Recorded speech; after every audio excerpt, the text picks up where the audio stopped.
In my house, I'm about to take out the Bristol Trawler, and I wanted to just kind of give you a quick tour of it. So the Bristol Bay Trawler is a RC boat. It's built by Aquacraft, and I don't think they build them anymore. They're made in Germany. They're handcrafted. They're made out of fiberglass and wood.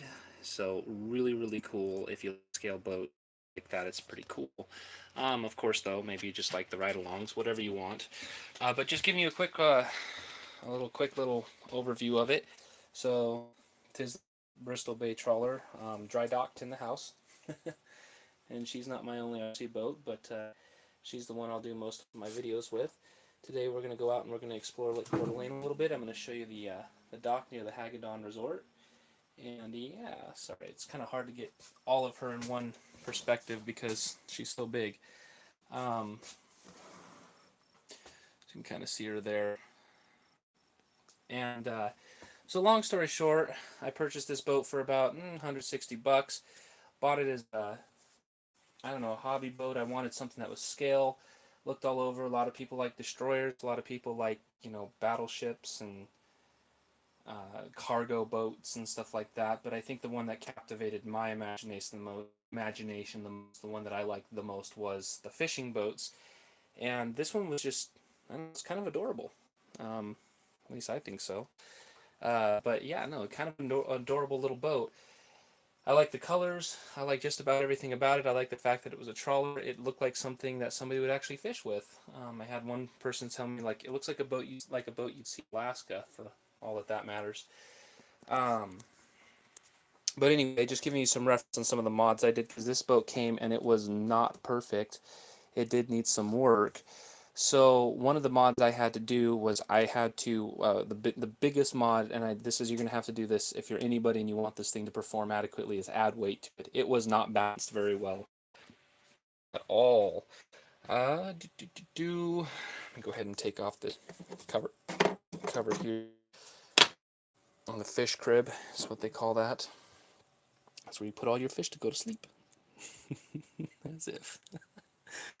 Uh, so you can kind of see them down in there. It's kind of hard to see. But you see that weird and sparkly, I don't know, silverish, grayish thing, and you can see the yellow. So the yellow is the actual fiberglass amount you need to add to this boat to float. So this boat weighs almost 20 pounds now. I added quite a bit of weight up in the front.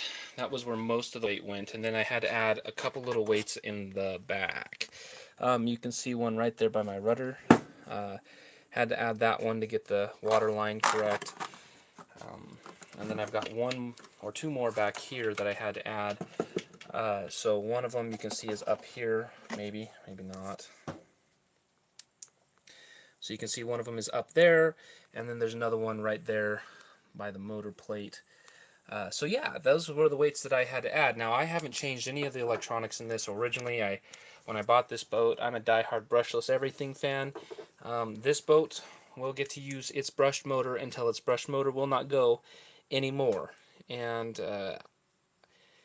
reason why I say that is this motor puts out more than enough horsepower for this boat. It actually puts out too much for it. This is not a good scale motor for this boat. It's too powerful, which is fine. You do want something a little bit more powerful in case you have to overcome waves, or you're using it for fishing or something like that. Which a lot of people do use this boat for actual fishing, so you can actually catch fish on this. But yeah, so that motor is definitely overkill. Come the day of brushless, that's probably a long way off, because I've never seen one of these motors fail. So yeah, eventually it'll go brushless once I wear this one out, and that'll take a very long time. Maybe never. Maybe it won't become brushless. I don't know. In addition to that, I do run a 3-cell lithium battery on it. A lot of people will only run 2 cells, and you can see I'm charging it right now. It doesn't have much time left on that charge. I run 3-cell because I do need that extra power just to overcome small obstacles like big waves or things like that, and it works completely fine on a 3-cell. Most people run 2 cells on this. I run a 3, and see that its max is rated for is 3 cells LiPo. And that's what I run in it. I generally, on this battery, and this is a 2700 milliamp, you can get much larger cell batteries. This battery I get about 6 to 8 hours of use out of, so you're not going to need to be buying new batteries all the time. I hope the isn't that laggy. You're not going to be needing to buy batteries all the time or switching out batteries all the time. I did weight it for this size weight of battery, so if I did put a heavier battery in there, I would have to put the battery somewhere else. I wouldn't be able to put it in the battery tray. Uh, but then again, when I was weighting this boat, that was when it was or not brand new, but that I just got it. And long story short, the battery I ended up having, with the battery, but I did weight it for the brushless motor, excuse me. Um, so it does sit a little bit back, but it's such a small amount you can't humanly tell. You can't see it. It's not a problem.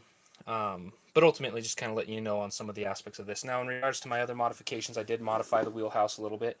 The wheelhouse originally would have had a staircase on both sides, and it would have been these, as they are a little bit more realistic in scale. It would have been really unrealistic because, well, you can, for instance, take is. I hope the video isn't that laggy. I think my phone's just massively overheating because my house is really hot. So give me a reference. That wheelhouse, I modified the stairs because these stairs could only have easy access to the back. Well, now, with the way that is, you have easy access to the front and the back. So side steps and a grab bar instead of just all stairs. And then I left the steps there because I like steps. So, and I did that, and then I modified some of the rigging. This line here would have originally gone up and connected here, and then it would have gone up to here, and then it would have gone all the way back to this weird configuration. I don't know what the heck they were thinking configuration in the back, where it actually used the the aft sail in ways I can't even comprehend. So I fixed all of that, cleaned it up, made it look really good.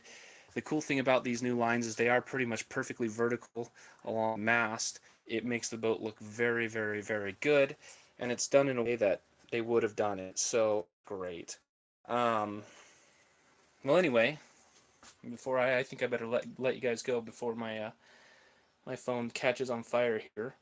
But yeah, that's just a summary of the Bay Trawler, and hopefully I'll see you guys at Liberty, or not Liberty Lake, Lake Coeur d'Alene, real shortly here. Take it easy. Do, do, do, do.